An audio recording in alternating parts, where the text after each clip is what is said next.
मंगळवारी संध्याकाळी नागपूरमधील सिव्हिल लाईन्स येथील खोखा कॅफेजवळ एका गणवेशात असलेल्या व्यक्तीनं कारची काच फोडल्याची घटना समोर आली। किरकोळ वादातून ही घटना घडल्याचं सांगितलं जात आहे। तर ये-जा करणाऱ्या नागरिकांनी या घटनेचा व्हिडिओ बनवला असून हा व्हिडिओ आता सोशल मीडियावर चांगलाच व्हायरल होत आहे।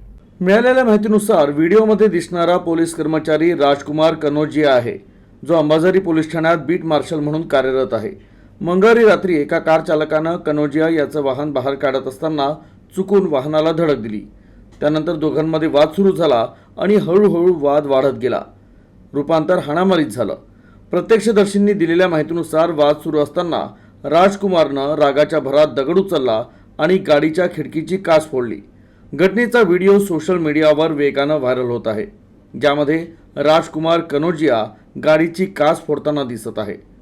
मात्र हा व्हिडिओ सोशल मीडियावर व्हायरल होताच पोलीस दलात खळबळ उडाली। त्यानंतर कनोजिया यांना वरिष्ठ पोलीस अधिकाऱ्यांनी समन्स बजावलं आहे। मात्र या प्रकरणात अद्याप कोणतीही तक्रार किंवा कारवाई झालेली नाही।